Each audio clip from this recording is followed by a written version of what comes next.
Trees aging gracefully. That is chapter 11 from The Hidden Life of Trees, book we've been reading, or I've been reading with you in a way. Collaborative efforts here. Okay, by Peter Wohlleben. I think he's written actually, quite a few books. But this one was of quite a lot of interest to me, and it's been a great journey so far. So, if you want to hear more about it, you'll find the rest of the videos in the playlist, I hope. But it's on my page. Anyway, trees aging gracefully. Before I talk about age, I would like to take a detour into the subject of skin. Trees and skin. First, let's approach the subject from a human point of view. Our skin is a barrier that protects our innermost parts from the outer world. It holds in fluids, it stops our insides from falling out, and all the while it releases and absorbs gas and moisture. In addition, it blocks pathogens that would just love to spread through our circulatory system. Aside from that, it is sensitive to contact, which is either pleasant and gives rise to desire for more, or painful and elicits a defensive response. Annoyingly, this complicated structure doesn't stay the same forever, but gradually sags as we age. Folds and wrinkles appear so that our contemporaries can playfully guess how old we are, give or take a few years. The necessary process of regeneration is not exactly pleasant either, when looked at close up. Each of us, get ready for this one, sheds about 0.05 ounces of skin cells a day, which adds up to about a pound a year. The numbers are impressive. 10 billion particles flake off us each day. That doesn't sound very attractive, but slowing off dead skin is necessary to keep our outer organ in good condition. And in childhood, we need to shed skin so that we can grow. Without the ability to renew and expand the covering nature gives us, sooner or later we would burst. Hectic. How does this relate to trees? It's just the same with them. The biggest difference is simply the vocabulary we use. The skin of beeches, oaks, spruce and co is called bark. It fulfills exactly the same functions and protects trees' sensitive inner organs from an aggressive outer world. Without bark, a tree would dry out, and right after the loss of fluid, fungi, which have no chance of survival in a healthy moist wood, would go to town and start breaking everything down. Insects also need lower moisture levels, and if the bark is intact, they are doomed. A tree contains almost as much liquid inside it as we do, and so it's unappealing to pests because they would quite simply suffocate. A break in its bark, then, is at least as uncomfortable for a tree as a wound in our skin is for us. And therefore the tree relies on mechanisms similar to the ones we use to stop this from happening. Just checking the time. Every year, a tree in its prime adds between 0.5 to 1 inch to its girth. Surely this would make the bark split? It should. To make sure that doesn't happen, the giants constantly renew their skin while shedding enormous quantities of skin cells. In keeping with the tree size in comparison to ours, these flakes are correspondingly larger and measure up to 8 inches across. If you took a look around on the ground under the trunks in windy, rainy weather, you will see the remains lying there. The red bark of pines is particularly easy to spot. But not every tree sheds in the same way. There are species that shed constantly, fastidious people who recommend an anti-dandruff shampoo for such cases. Then there are others that flake with restraint. You can see who's doing what when you look at the exterior of a tree. What you see is the outer layer of bark, which is dead and forms an impervious exterior shell. This outer layer of bark also happens to be a good way of telling different species apart. This works for older trees anyway, for the distinguishing characteristics have to do with the shapes of the cracks, or you could say with the folds and wrinkles in a tree's skin. Okay, my phone's going to cut me off, but I'm going to continue with this right now. We're back. This works for older trees anyway, for the distinguishing characteristics have to do with the shapes of the cracks, you could say with the folds and wrinkles in a tree's skin. In young trees of all species, the outer bark is as smooth as a baby's bottom. As trees age, wrinkles gradually appear, beginning from below, and they steadily deepen as the years progress. Just how quickly this process plays out depends on the species.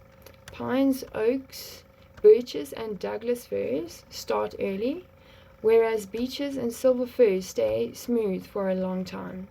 It all depends on the speed of the shedding. For beeches whose silver-grey bark remains smooth until they are 200 years old, the rate of renewal is very high. Because of this, their skin remains thin and fits their age, that is to say, their girth, exactly, and therefore doesn't need to crack in order to expand. It's the same for silver firs. Pines and the like, however, drag their feet when it comes to external makeovers. For some reason, they don't like to be parted from their baggage. Cool. It's getting symbolic, okay. Perhaps because of the additional security a thick skin provides. Whatever the reason, they shed so slowly that they build up really thick outer bark, and their exterior layers can be decades old. This means the outer layers originated at the time when the trees were young and slim. As the tree age and increase in girth, the outer layers crack way down into the youngest layer of bark that, like the bark of the beeches, fits the girth of the tree as it is now. So the deeper the cracks, the more reluctant the tree is to shed its bark, and this behavior increases markedly with age. That maps onto life, like just certain parts of life. It maps on. Wow, that's really great. Sure. The same fate catches up with beeches when they pass middle age. This is when their bark starts to get wrinkles, starting from the bottom up. As though they want to broadcast this event, they set to work getting mosses to colonize these nooks and crannies. When moisture from recent rains lingers to soak the plush cushions. You can estimate the age of beech forests from quite a distance. The higher the green growth is up the trunk, the older the trees. Trees are individuals, and their predisposition to wrinkles varies. Some trees acquire their wrinkles at a younger age than their contemporaries. I'm glad that's mentioned here. I have a few beech trees in the forest I manage that at the age of 100 are covered from top to bottom with rough outer bark. Usually it takes another 150 years for this to happen. There's no research to show whether this is purely because of genetics or whether a lifetime of excess also plays a role. At least a few factors are, once again, similar to the human condition. The pines in our garden are definitely deeply fissured. Fissured. I wonder what does that mean? If you know what fissured means, please type it below. This cannot be because of age alone. At about 100, they have just outgrown their youth. Since 1934, the year our Foresters Lodge was built, they have been growing in a particularly sunny spot. Part of the property was cleared to build the lodge, and since then the pines left standing have had more light, more sun, more ultraviolet radiation. The last causes change in people's skin, and it appears the same thing happens with trees. Intriguingly, the outer bark on the sunny side of trees is harder, and this means it is more inflexible and more inclined to crack. The changes I've mentioned, however, can also be because of skin diseases. In the same way, teenage acne often leaves lifelong scars. An attack by bark flies can leave a tree with a rough exterior. In this case, there are no wrinkles. Instead, there are thousands of tiny pits and pustules that never disappear no matter how long the tree lives. Sick trees can also develop festering moist wounds. Bacteria move into these damp areas and stain them black. So it is not only in people that skin is a mirror to the soul or state of well-being. What? Oh. Okay, I'm gonna read it. That's brilliant. That's so brilliant. Oh wow. So it is not only in people that the skin is a mirror to the soul or state of well-being. Obviously, I'm saying, reiterating that, but what was read before, and I'm carrying on since my phone interrupted me and I wasn't finished. Okay, hopefully this is gonna end soon. I think I have about 3 minutes. Okay. Old trees can perform another specific function in the forest ecosystem. In Central Europe, there are no longer any true old-growth forests. The largest extensive stand of trees is between 200 and 300 years old. Until these forest preserves become old-growth forests once again, I pray that happens, amen, we must look to the west coast of Canada to understand the role played by ancient trees. There, Dr. Zoe Lindo of McGill University in Montreal researched Sitka spruce that were at least 500 years old. First of all, she discovered large quantities of moss on the branches and in the branch forks of trees of this advanced age. Blue-green algae had colonized the tree's mossy cushions. These algae capture nitrogen from the air and process it in a form the trees can use. Rain then washes this natural fertilizer down the trunks, making it available to the roots. Thus, old trees fertilize the forest and help their offspring get a better start in life. The youngsters don't have their own moss because moss grows very slowly and takes decades to get established. Apart from wrinkled skin and mossy growth, there are other physical changes that indicate a tree's age. Take, for example, the crown, which I can compare with something I have as well. Up top, my hair is thinning. It just doesn't grow like it did when I was young. And it's the same with the highest branches up in a tree's crown. After a specific time, 100 to 200 to 300 years, depending on the species, the annual new growth gets shorter and shorter. In deciduous trees, the successive growth of such short shoots leads to curved claw-like branches that resemble fingers plagued by arthritis. In conifers, the ramrod straight trunks end in topmost shoots or leaders that are gradually reduced to nothing. Whereas spruce in this situation stop growing altogether. Silver firs continue to grow, but out instead of up. So they look as though a large bird built its nest in their upper branches. In Germany, oh man, God has a sense of humor. In Germany, where stork nests are a common sight, experts call this phenomenon stalk nest to crown. Pines redirect their growth even earlier, so that by the time they reach old age, the whole crown is wide with no identifiable leader. In any event, every tree gradually stops growing taller. Its roots and vascular system cannot pump water and nutrients any higher, because this exertion would be too much for the tree. It's going to cut me off again. To be continued. Instead, the tree gets wider, another parallel to many people of advancing years. The tree is also not capable of maintaining its mature height for long because its energy levels diminish slowly over the years.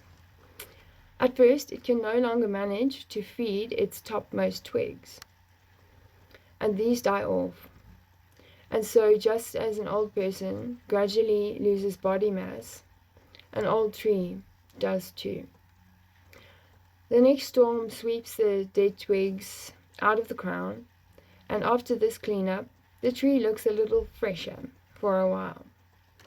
The process is repeated each year, reducing the crown so gradually we barely notice. Once all the topmost twigs and small branches are lost, only the thicker lower branches remain. Eventually they die too, though they are not so easily dislodged. Now the tree can no longer hide its advanced age or its infirmity. It's at this time, if not before, that the bark comes into play once again. Small, moist wounds have become portals for fungi to enter.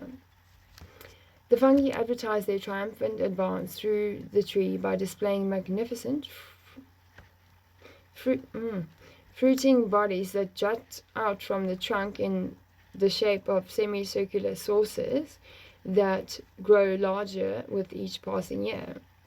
Inside, the fungi break down all barriers and penetrate deep into the wood at the heart of the tree. There, depending on the species, they consumed store sugar compounds, or even worse, cellulose and lignin, thereby decomposing the tree's skeleton and reducing it to powder, even though the tree has been bravely resisting this process for decades. On either side of the wounds, which continue to expand, the tree grows new wood, which it builds up into thick, stabilizing ridges. For a while, that helps to shore up the ruined structure against powerful winter storms. Then one day it's all over. The trunk snaps and the tree's life is at its end. Finally, you can almost hear the young trees in waiting sigh. In the years to come, they will quickly push their way up past the crumbling remains. But service in the forest doesn't end when life ends. The rotting cadaver continues to play an important role in the ecosystem for hundreds of years. But more on that later. Again, how can you end the chapter like that? Okay, so next time it would be chapter 12, and the title is Mighty Oak or Mighty Wimp. Okay, sounds interesting. Okay, so have a good day, or have something good in this day that you enjoy. Whether you make it happen or whether that happens to you, and make sure to be grateful for it, and just soak up that feeling, even if it's something small. And just know that you're not alone. And I know that sounds so trivial, but really, if you maybe haven't heard it in a while, and that there is someone that is either there for you, you can call them, they can come, or someone is on the way to cross paths with you. And also, there are people out, and and you are one of the people, of the many, many people that are on this earth, and each footstep of yours is important. So, if anything, I suppose, and this is for me as well, step by step, one step at a time, but keep stepping, keep going. It's not always about the speed, but it's about, having a sort of consistency, a pace. Maybe you can identify sort of rhythm, with the rhythm in your heart and the rhythm in the movement, and maybe that will produce a type of melody within yourself that just adds to your quality of life, where just as the sun shines or when the rain falls, you can see that as little blessings that are thanking you for being here. And when the birds are chirping, I think that's definitely the cue to smile and know that you are loved and that God is bringing you joy. And you can look forward to that. Okay, anyway. And if you're going through a hard time, please don't hesitate to reach out.